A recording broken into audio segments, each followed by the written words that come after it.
What's going on, guys? Nick back again with another video, and today I'm going to be showing you 5 different core workouts you could do with a resistance band. A lot of people want to do core workouts and have resistance bands, so they asked me what core workouts could they do with resistance bands.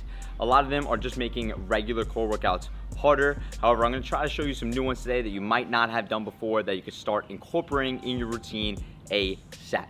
They're all great workouts, and I think you definitely will learn something from this video and be able to use these on your own. So let's get right into it. All right, so before we even get started, I feel like it's necessary to tell you, the thinner the band, the less resistance you'll get, and the thicker the band, the more resistance you will get. Right, so depending on your level, you have to try out a few different bands. I'm gonna show everything pretty much with the lighter band today, just for teaching purposes. However, find a band that suits you well. All right, so for my first workout, and honestly my favorite out of them all, we're going to hook this band around a pole, just like so. And now we're actually gonna have both our hands on the band. We're gonna put it out straight in front of us, arms completely locked out, as far away from our body as possible. Then from there, we're going to twist. Boom. All right, the only thing I don't want you to do is this. Right, it's not doing anything. Keep your head with your hands throughout the entire motion and pivot your back foot. Boom. Keep that core tight. Have that mind to muscle connection that your core is doing all the work. You're gonna keep that throughout the entire movement. Core is doing all the work, stopping right in the middle, right? We're not gonna go past that point either. Once you do 10 to 15 on this side, you can do the same thing on the other side. And if that's too easy, use a thicker band. For our second workout, we're gonna do standing oblique crunches. So I'm actually gonna step on the band. I'm gonna have my hand on each side. I'm using a thicker band for this one to make it a little bit harder. So what I'm gonna do is, I'm gonna lean to one side, keeping my chest tall still, right? I don't want you to do this. Keep your chest tall, we're gonna lean to one side, we're gonna go straight up. And same thing the other way, right? You wanna think about the other side doing the work, right? So even if I let go with one hand, right, I go down on the side that I'm holding, this side is stretching, then contracting. Stretching, contracting. So it's the opposite side that's doing the work. So you can do this with one hand, like so, or if you choose, you can do it with both hands. I would usually do high reps with these, 20 plus reps, sometimes 30, sometimes even as much as 50.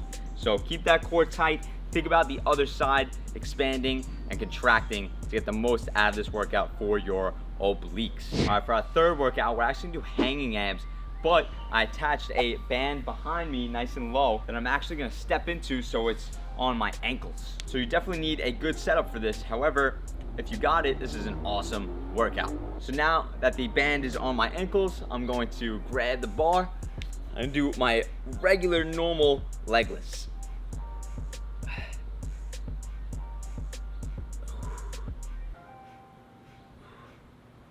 If those are too tough, you could just do knee ups.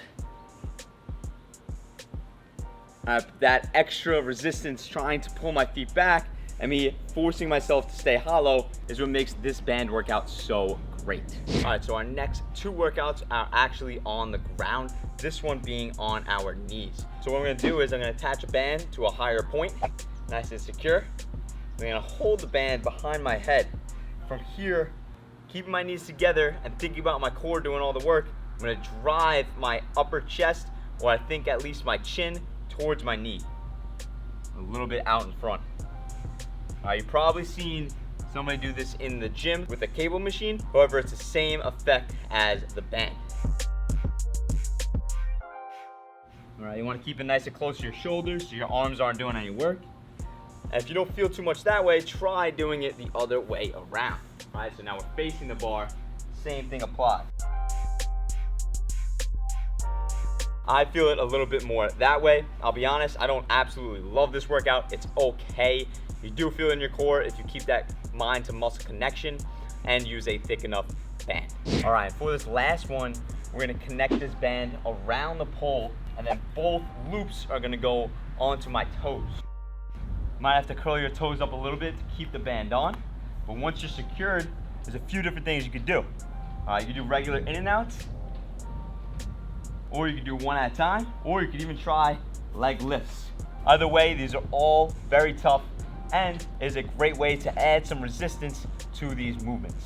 All right, guys, that's all we got for today's video. I hope you guys got something out of it. Those are 5 workouts you could do with the resistance band for your entire core, not just your abs, but also your obliques, serratus, and lower back. Also, make sure to use a resistance band that is difficult for your level, not impossible, but where you could still do the movement with good form and make it challenging. You want to feel that burn, but you want to keep your form as well. So use a band that has the exact right amount of resistance for you. And if you got something out of that video, please like and subscribe. It means a lot. Check me out on all other social media platforms like Instagram, TikTok, and Facebook at core_calisthenics. Check out my website, corecalisthenics.com. Has every single workout I know in there, and me explain the right way to perform it in under 1 to 2 minutes. And stay tuned for my videos every single Saturday at 12 p.m. noon Eastern time. I'll see you guys in the next video.